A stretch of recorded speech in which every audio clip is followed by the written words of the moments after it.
Good afternoon all of you. आज हम बात करने वाले हैं सिग्नल सिस्टम के नेक्स्ट चैप्टर की। लास्ट चैप्टर में हमने सिग्नल सिस्टम के बेसिक्स पढ़े थे।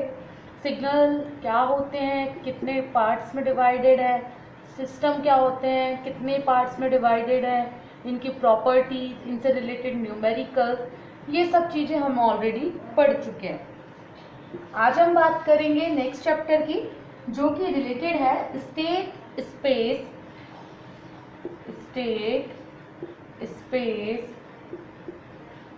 Representation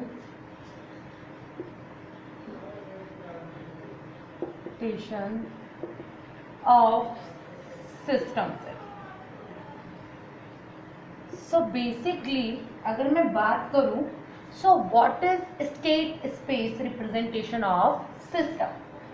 So basically the state space representation not only provide us information on input output but also gives us good view on internal specification of system. So basically the state of a system at time to include minimum required information to express the system situation at time t0, that is the initial condition.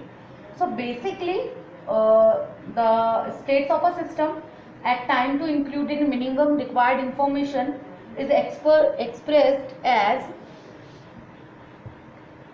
x dot of t is equals to a x of t plus b u of t, and for output y of t is equals to c x of t plus d u of t. So here this one is represented as state space vector,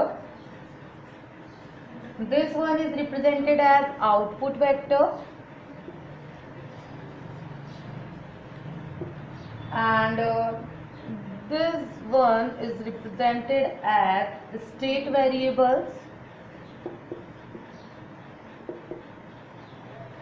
and these are represented as state input. So this is the representation of state space. Now generally जो state space representation है किसी भी system का, उसकी हम लोग transfer function किस तरीके से डिफाइन करते हैं using state space equation, state space analysis, तो इन चीज़ों के बारे में हम डिस्कस करेंगे.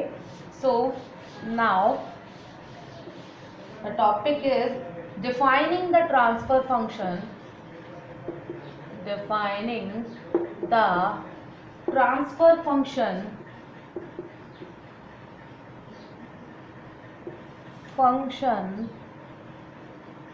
from state space equation,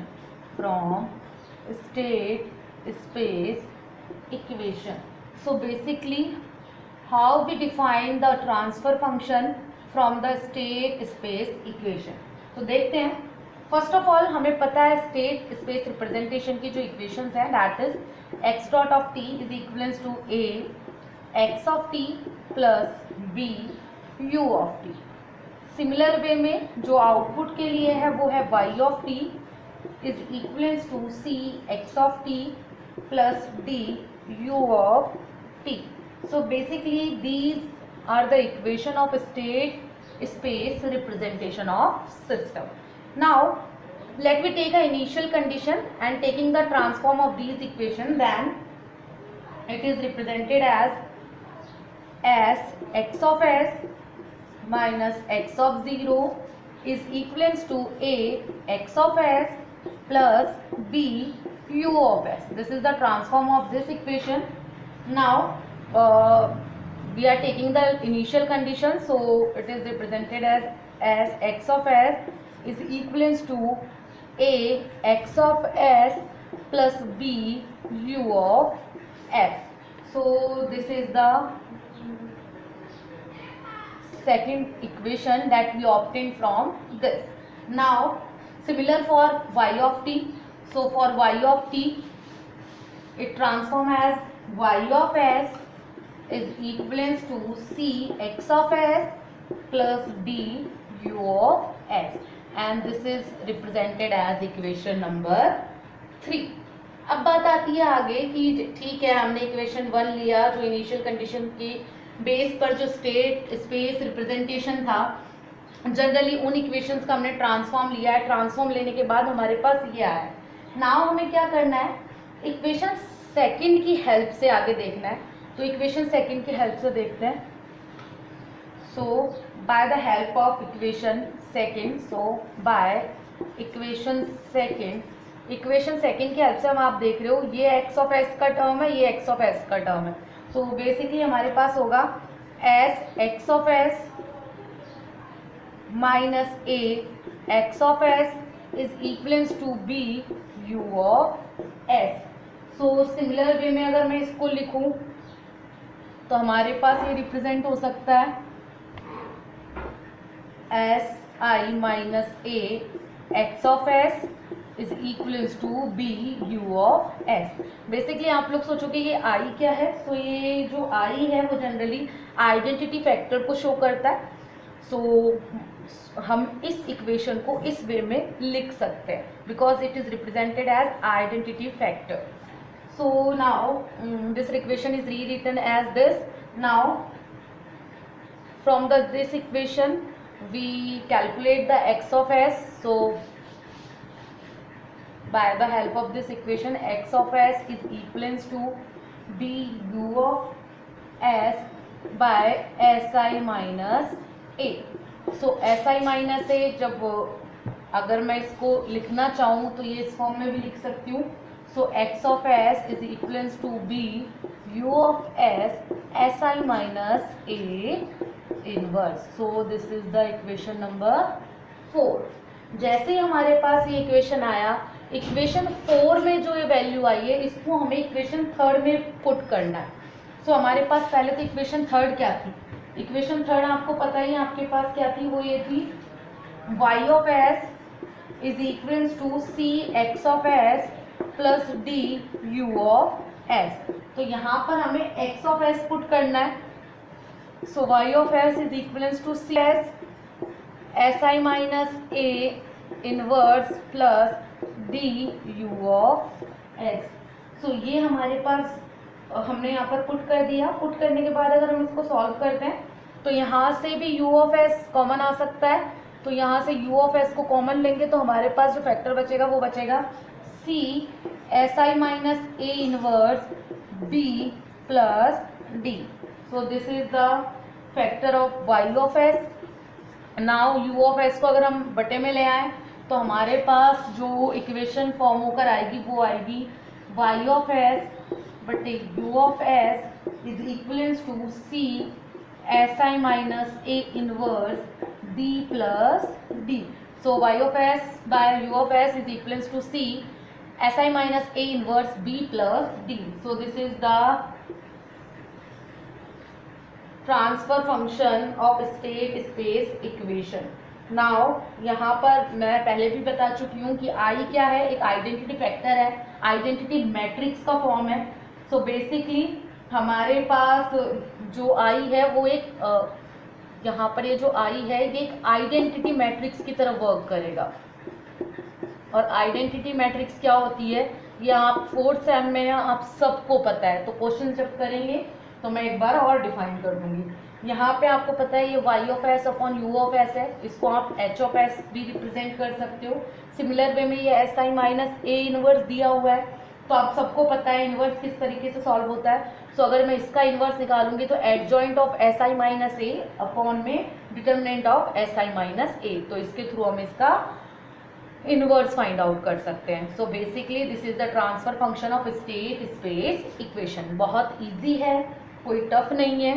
तो अगर इसमें किसी को भी कोई डाउट हो तो आप एक बार सॉल्व करके देखना. और अगर फिर भी डाउट हो तो हम उससे नेक्स्ट जो भी हमारा ऑनलाइन लेक्चर होता है उसमें डिस्कस कर सकते हैं. आगे बात करते हैं इससे रिलेटेड न्यूमेरिकल्स की. तो इससे रिलेटेड न्यूमेरिकल्स की बात करते हैं. तो हमें एक क्वेश्चन दिया हुआ है. क्वेश्चन में हमें दिया हुआ है x x1 dot x2 dot x1 dot x2 dot is equivalence to -5 3 -1 -1 x1 x2 plus 2 5 u and y दिया हुआ है 1 रो वाइज लिखा हुआ है 1 2 x1 x2 प्लस 0 और क्वेश्चन में लिखा हुआ है determine the transfer function, determine the transfer function. So basically जब आपको ट्रांसफर फंक्शन निकालना है तो पहली चीज आपको इसका ट्रांसफर फंक्शन कैलकुलेट करना है। तो आपको पहले ये पता होना चाहिए, क्योंकि हमारा जो ट्रांसफर फंक्शन का फॉर्मूला है वो मैंने आपको बताया जो हमने सॉल्व किया, y of S upon u of S is equals to C S I minus A inverse b plus D. So this is the transfer function. So इसके लिए आपके पास c भी होना चाहिए, s भी होना चाहिए, i भी होना चाहिए, a भी होना चाहिए, b भी होना चाहिए और d भी होना चाहिए। सो बेसिकली हमारे पास c s I minus A inverse b plus D, तो इसके लिए हमारे पास ये टर्म्स होनी चाहिए। तो हमें क्या करना है, जो क्वेश्चन दिया हुआ है वहाँ से देखना है कि हमारे पास क्या a है क्या b है। तो ये एक इनपुट की इक्वेशन है। तो अगर हमारे पास जो मेन इक्वेशंस थी हमारी स्टेट स्पेस इक्वेशन, तो उस स्टेट स्पेस इक्वेशन की बात करूँ तो वो थी ax plus b u, ax of t plus b you of t। तो यहाँ से अगर मैं देखूँ तो ये तो a हो गया, बी यू ऑफ टी था तो ये b हो गया, क्योंकि ये इनपुट की इक्वेशन है। आउटपुट में देखूँ तो हमारे पास था C x of T plus D X D you of T, तो ये c हो गया और ये d हो गया। तो हमारे पास क्या हो गया, मैं यहाँ पे लिख रही हूँ फिर से, हमारे पास आएगा जब एडजॉइंट निकालेंगे तो हमारे पास आएगा s plus 1, this 1 minus 1, this 1 3 and this is s plus 5। This is the adjoint of s plus 5, matrix form of s plus 5 1 minus 3 s plus 1। जैसे हमारे पास एडजॉइंट आ गया उसके बाद हमें क्या करना है, इसका डिटरमिनेंट निकालना है। सो डिटरमिनेंट निकालने के लिए जैसे हम इनको मल्टीप्लाई करेंगे एंड मल्टीप्लाई करने के बाद जो भी हमारे पास, मैं आपको सॉल्व करके भी दिखा देती हूँ। जैसे ये है हमारे पास तो होगा s plus 5 into S plus 1 minus minus 3 into 1, तो S square plus S plus 5s plus 5 plus 3, तो हो जाएगा S square plus 6s plus 8।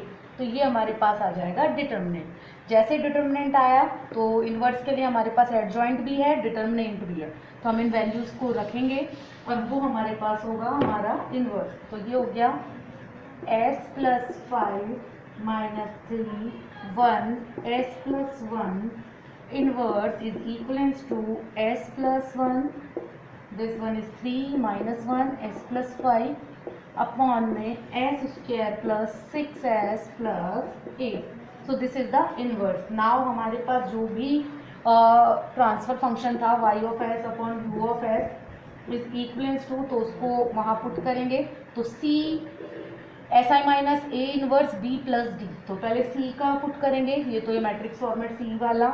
इसके बाद S I minus A inverse हमारे पास ये है, ये पुट करेंगे।